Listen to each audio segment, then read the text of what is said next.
कहानी के लिए मेरे चैनल को सब्सक्राइब कीजिए और कहानी अच्छी लगे तो लाइक कीजिएगा। और कौन से शहर और गांव से आप ये कहानी सुन रहे हैं प्लीज़ कमेंट बॉक्स में ज़रूर बताइएगा। और कहानी को लेकर आपकी जो भी राय हो प्लीज़ कमेंट बॉक्स में दीजिएगा। 6 बजने में 6 मिनट। कुसुम ने जल्दी से चाय का प्याला रख दिया। वह एक ही घूंट पी पाई थी। आकर देखा बरसाती में कार खड़ी थी, पर ड्राइवर का पता न था। उसने 1-2 बार हॉर्न दिया, फिर बड़ी तेज़ी से वह मोटर लेकर चल दी। ड्राइवर 1 मिनट के बाद आया। कुछ दूर तक कुसुम की कार धूल उड़ा रही थी। इधर से कुसुम की कार बहुत तेज़ी से जा रही थी। उधर से किसी और की गाड़ी ने रास्ता काटा। परिणाम यह हुआ कि चौरास्ते पर बिजली के खंभे से दोनों गाड़ियां टकराई। दोनों ने बचने का प्रयत्न किया, परंतु निष्फल। कुसुम की कार के सामने का कांच टूट गया और सामने का कुछ हिस्सा भी टूट गया। कार और वह अपने वेग खोकर मुर्दे की तरह पड़ी रह गई। कुसुम के सिर और माथे पर चोट आई। दूसरी कार का एक मडगार्ड भर टूटा था, बाकी सब कुछ ठीक था। उस गाड़ी के दोनों व्यक्ति कार पर से उतरकर खड़े हो गए। एक पुरुष था, दूसरी स्त्री। कुसुम के चेहरे पर क्रोध का भाव था, पर पुरुष के चेहरे पर कौतूहल के साथ यह भाव था कि वह गलत रास्ते पर थी। उसने बचना चाहा, फिर भी कुसुम ने कार लड़ा ही दी। कुसुम के सिर के बहते हुए खून को देखकर तुरंत ही पुरुष ने अपनी रुमाल उसके सिर पर कसकर बांध दी। फिर नम्रता से बोला, आप मेरी कार पर बैठ जाइए। डॉक्टर के घर से आपके सिर पर पट्टी बंधवाने के बाद आप जहाँ कहेंगी वहाँ पहुँचा दूँगा। खाक पहुँचा दोगे आप? कुसुम चिल्लाकर बोली। मुझे 6 बजे कॉलेज पहुँच जाना था। वहाँ लोग मेरी प्रतीक्षा में होंगे। तो आप ही हैं कुसुम देवी हैं? आपसे मिलकर प्रसन्नता हुई, पुरुष ने कहा। जी हाँ, मैं ही कुसुम देवी हूँ। धन्यवाद। और आपकी तारीफ? शिष्टाचार के तौर पर कुसुम ने पूछा। मैं हूँ प्राणनाथ सहगल, पुरुष ने उत्तर दिया। कुसुम जैसे चौंक उठी। शराबी प्राणनाथ, दुराचारी प्राणनाथ। कुसुम ने आंखें उठाकर ध्यान से प्राणनाथ की ओर देखा। प्राणनाथ के विषय में तो उसने बहुत कुछ सुना है। यह वही प्राणनाथ है या कोई और? कुसुम के चेहरे से जैसे प्राणनाथ ने उसके अंदरले भावों को पढ़ लिया। वह बोला, इस शहर में प्राणनाथ नाम का एक ही व्यक्ति है और वह समाज में बहुत बदनाम है। वही हूँ मैं। किंतु इस समय आपको डॉक्टर के घर तक मेरे साथ चलना ही होगा। आपका खून बहुत निकल चुका है, चलिए। कुसुम उसकी बातों का कोई उत्तर ना देकर चुपचाप कार में जा बैठी। प्राणनाथ ने कुसुम को ले जाकर डॉक्टर के यहाँ पट्टी बंधवाई और फिर उसके घर छोड़ दिया। कुसुम उस दिन कॉलेज ना जा सकी। इस घटना के कुछ दिन बाद एक दिन शाम को कुसुम का भाई, जो उससे 2 साल बड़ा था, बड़े गुस्से में आया और बोला, कुसुम तुम बड़ी हो, समझदार भी हो। प्राणनाथ कितना बदनाम है तो जो तुम जानती हो। उसके साथ कार में बैठकर तुम्हें कहीं नहीं जाना चाहिए था। कुसुम ने कहा, पर भैया जिस दिन मेरी मोटर लड़ गई थी उस दिन मैं उसकी कार में डॉक्टर के घर गई थी और तो मैं कभी कहीं नहीं गई। खैर अब इस बात का ध्यान रखना, उसके भाई ने कहा और बात यूं ही ख़त्म भी हो गई। पर संयोग की बात उसके दूसरे ही दिन कुसुम अपनी कुछ सहेलियों के साथ पिकनिक पर गई। लौटते समय दूसरी लड़कियों को उनके मकानों पर उतारकर जब वह वापस आ रही थी तो ठीक प्राणनाथ के बंगले के ही सामने उसकी मोटर का पेट्रोल ख़त्म हो गया। कुसुम यह ना जानती थी कि वह बंगला किसका है। उसके साथ कोई नौकर भी ना था। लाचार उसे उस बंगले वाले से सहायता लेनी ही पड़ी। इसी मतलब से वह फाटक के अंदर गई। सामने ही वर्दी लगाए एक चपरासी खड़ा था। अंदर से संगीत की ध्वनि आ रही थी। स्वर किसी स्त्री का था। कुसुम बंगले में इस प्रकार गई जैसे बंगले की स्वामिनी हो। चपरासी को रोकने का साहस ना हुआ। संगीत से उसने अनुमान लगाया था कि अंदर औरतें होंगी, पर अंदर पहुंचकर उसने जो कुछ देखा उससे वह एकदम सहम सी गई। बहुत अच्छे ढंग से सजे हुए कमरे में एक तरफ प्राणनाथ बैठा शराब पीता हुआ एक अखबार पर नज़र दौड़ा रहा था और दूसरी ओर एक गायिका जो स्पष्ट रूप से गणिका थी गा रही थी, कान्हा बाजू बंद खोल। कुसुम को देखकर गायिका कुछ सकपकाई। कुसुम ने पहले गायिका फिर प्राणनाथ को देखा और ठिठक गई। प्राणनाथ ने भी कुसुम को देखा। वह खड़ा हो गया और बोला, कौन? आप हैं कुसुम देवी? आप यहाँ कैसे? फिर तुरंत ही उसने गायिका से कहा, बाहर के कमरे में जाकर बैठो। चपरासी से तांगे के लिए कह दो, आने पर चली जाना। और मनी बैग से 2 10-10 रुपए के नोट निकालकर उसे दे दिए। गाने वाली सलाम करके चली गई। फिर कुसुम से बोला, आपको आज अचानक अपने घर देखकर मुझे हर्ष भी हुआ और दुख भी कुसुम देवी, पर आपने सुख दुख की एक बात एक तरफ रखकर मैं आपके हित के ख्याल से कहूँगा कि आप इसके बाद मेरे घर कभी ना आए। समाज की दृष्टि में मैं बहुत बुरा आदमी हूँ और हूँ भी बुरा। प्रमाण तो आपको आते ही मिल गया है। वह इतना कहकर जरा सा हंसा। इसी हंसी की तह में जो प्रचंड विषाद छिपा था वह कुसुम से छिपा ना रहा। पहली बार कुसुम को लगा जैसे प्राणनाथ सच में बुरा नहीं है, पर वह बुरा बनने का प्रयत्न करता है। लोग उसकी बुराई करते हैं तो उससे जैसे संतोष होता है। कुसुम बोली, मुझे ऐसा लगता है कि आप स्वभाव से बुरे नहीं हैं, पर जानबूझकर बुरे बनते हैं।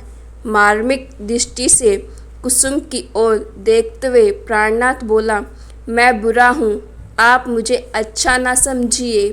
यदि आप मुझे बुरा ना समझेंगी तो मुझे दुख होगा। ज़रा ठहर कर, अरे यहाँ यह तो बतलाइए कि आपकी क्या खातिर की जाए, चाय लेंगी या शरबत?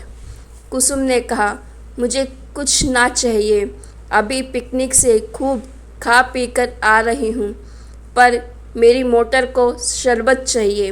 प्राणनाथ ने उसी समय उसकी मोटर में पेट्रोल डलवा दिया। कुसुम कुछ कहना चाहती थी पर संकोचवश बोल ना सकी।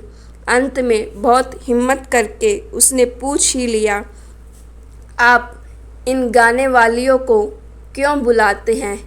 क्या रेडियो नहीं है?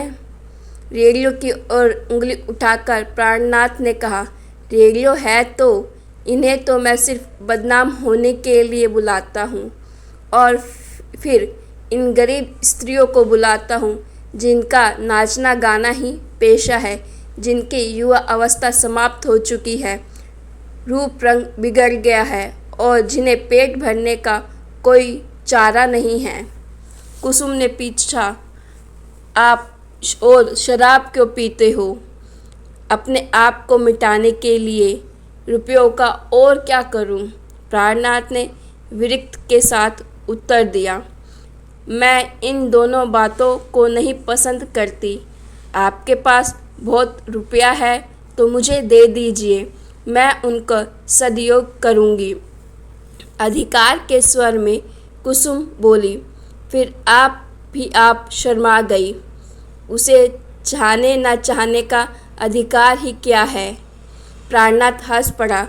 वह बोला, आप नहीं चाहती तो ना होगा, पर आप मेरी चिंता क्यों करती हैं? मैं तो जानबूझकर मिट रहा हूँ और मिटने में ही मुझे संतोष है। पर इसका कारण क्या है? आग्रह के साथ कुसुम ने पूछा। कारण बहुत बड़ा है, जल्दी में मैं बतला ना सकूँगा। आप घर जाइए, रात हो रही है। आपके घर वाले चिंतित हो गए होंगे। कहते हुए स्वयं प्राणनाथ ने दरवाजे का पर्दा हटा दिया। कुसुम बाहर निकली। प्राणनाथ भी आया। कुसुम की कार बरसाती में ही खड़ी थी। इस कृपया के लिए धन्यवाद कुसुम देवी, प्राणनाथ ने कहा। मैं आपसे फिर मिलूँगी। कहते हुए कुसुम ने मोटर चला दी। घर पहुंचकर कुसुम कई दिनों तक सोचती रही। उसे प्राणनाथ जितना बदनाम था उतना बुरा ना जान पड़ा। बात व्यवहार में वह बिल्कुल भद्र पुरुष था। उसकी बुराई करने वालों से प्राणनाथ ही उससे अधिक शिष्ट जान पड़ा। कुसुम सोच रही थी, कोई ना कोई बात है, इसके जीवन में कोई ऐसी घटना घटी है जिससे वह बहुत दुखी होकर ही अपने आप को इस प्रकार मिटा रहा है, बदनाम कर रहा है। कुसुम ने सोचा, मैं उससे पूछूंगी ज़रूर। और एक दिन शाम को कुसुम जब घूमने निकली तो उसकी मोटर अपने आप जैसे प्राणनाथ के बंगले की ओर मुड़ गई। बाहर चपरासी बैठा था। कुसुम को देखते ही दौड़कर उसने साहब को खबर दी। प्राणनाथ बाहर आ गया। कुसुम को देखते ही उसके मुरझाए हुए चेहरे पर कांति सी आ गई। वह बोला, आइए, अच्छा हुआ आप आ गई। आप उस दिन मुझसे 2 बातें के ना करने का वचन ले गई थी। उस दिन से मैंने नहीं की, किंतु उन दोनों बातों के सहारे मेरी संध्या कट जाती थी। अब तो शाम बहुत लंबी जान पड़ती है। बैठे बैठे अपने कृत्यों पर बिसरूने के अतिरिक्त और कुछ नहीं रह जाता। मैं किसी के घर आता जाता भी नहीं। आपसे उन्हीं दोनों बातों की पुनरावृत्ति की आज्ञा चाहता हूँ। कुसुम हर्ष से उछल सी पड़ी। उसने कहा, सच? उस दिन से आपने शराब नहीं छुई और ना किसी को बुलाया? धन्यवाद, आपने मेरे अनुरोध की रक्षा की है। अब आप फिक्र ना कीजिए, आपकी शाम भारी ना जाएगी। मैं उसे हल्का बनाने का प्रयत्न करूँगी। इसके लिए आपको धन्यवाद। पर आप आज भी तो किसी पिकनिक से नहीं आ रही हैं? नहीं, चाय पीऊँगी, बनवाइए। प्राणनाथ ने रसोइये को बुलाकर चाय बनाने को कहा। कुसुम कुछ सोचकर बोली, हाँ, मैं आपसे वह कारण पूछना चाहती हूँ। यदि आपको कोई विशेष कष्ट ना हो तो बतलाइए कि आप अपने ऊपर इतना अत्याचार क्यों किया है? बुरा ना हो कर भी बुरा क्यों बन रहे हैं? दुराचारी ना होकर भी क्यों अपने आप को दुराचारी साबित कर रहे हैं? इसकी एक कहानी है कुसुम देवी। एक दीर्घ निश्वास के साथ प्राणनाथ ने कहा, मैंने एक स्त्री का जीवन बर्बाद किया है और बर्बाद करने के बाद अपनी जिम्मेदारी नहीं समझी। उस पर व्यर्थ का संदेह किया, उसे सताया और बड़े ही नाजुक समय में उसकी ओर से जितना उदासीन रहा, उसकी बातों को ठुकराया कि शायद वह गली गली टुकड़े मांगने तक को विवश हो गई हो। एक घटना ने मेरे संदेह को दूर कर दिया। मैंने अपनी गलती समझी और जाना कि वह बिल्कुल निर्दोष है। उसके साथ बड़ा अन्याय किया गया है। मैं उससे क्षमा मांगने उसे लेने के लिए गया, किंतु तब तक उसका वहाँ पता ही ना था। कहीं भी पता नहीं लगा। ना जाने वह कहाँ खो गई। इस ख्याल से भी मैं बहुत सी औरतों के यहाँ गया हूँ कि ना जाने कहाँ किस अवस्था में मुझे रुक्मणी मिल जाए। मैं उसका अपराधी हूँ। कम से कम उसे क्षमा तो मांग सकूँगा। कुसुम ने कहा, बस बहुत हो चुका। आपने अपने ऊपर काफ़ी अत्याचार किए हैं। अब आप यह ना कर सकेंगे। आपने एक स्त्री के साथ अत्याचार किया है। कष्ट मुझे भी हुआ है, पर आप अपने ऊपर जो अत्याचार करते हैं उससे भी मुझे कष्ट होता है।